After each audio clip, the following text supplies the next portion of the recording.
Jepang menjajah Indonesia pada tahun 1942. Penjajahan tersebut telah memberikan luka dalam bagi para korbannya. Tak hanya memberikan luka fisik pada rakyat pribumi, namun mereka juga memberikan luka trauma mental yang amat dalam. Jepang awalnya datang dengan membawa simpati dan menjanjikan kemerdekaan terhadap masyarakat pribumi Indonesia. Namun siapa sangka, kedatangan Jepang hanyalah sebuah mimpi buruk bagi rakyat Indonesia.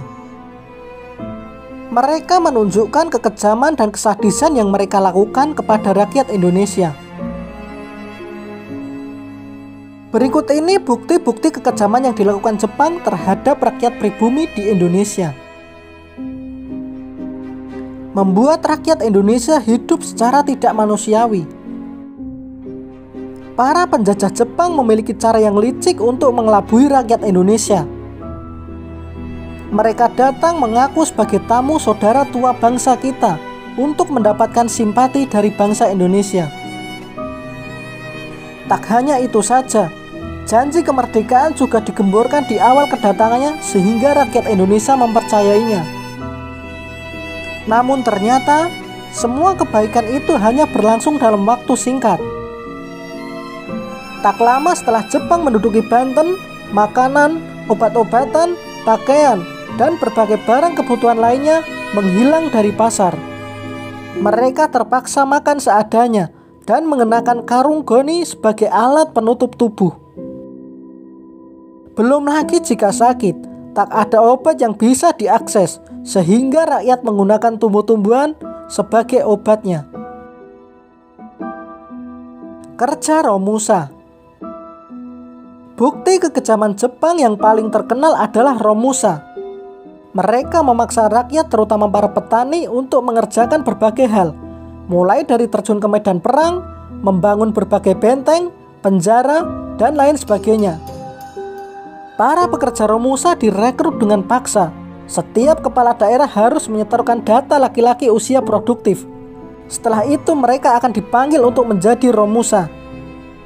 Saat panggilan datang, keluarga harus merelakan mereka, karena seringkali para pekerja tersebut tidak kembali lagi ke rumahnya. Setelah menjadi Romusa, mereka akan diberi pakaian, seragam berupa karung goni yang berkutu. Setiap hari pekerja paksa itu harus melakukan tugas yang berat, tanpa istirahat, dan makan ataupun minum. Tubuh mereka pun menjadi kurus dan lemah, namun harus tetap bekerja dengan berat.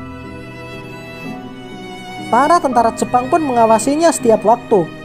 Cambuk, pentungan, logam, dan berbagai senjata siap untuk diayunkan kapan saja ketika ada Romusa yang melawannya.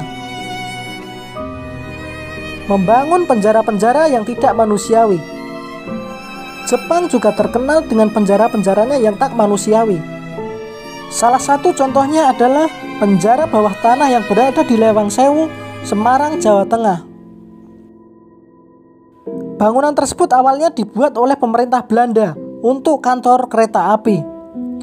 Namun saat Jepang menguasai Indonesia, bangunan tersebut dialih fungsikan menjadi penjara.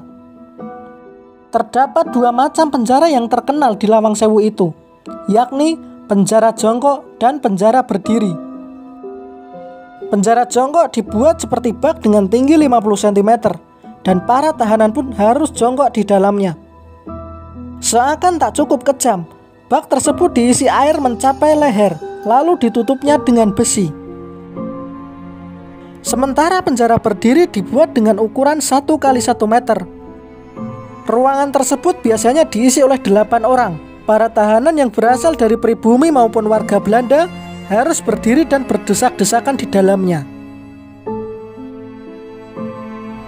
Itu tadi sekilas tentang kekejaman Jepang kepada Indonesia. Terima kasih sudah menonton. Salam Rahayu, Rahayu, Rahayu.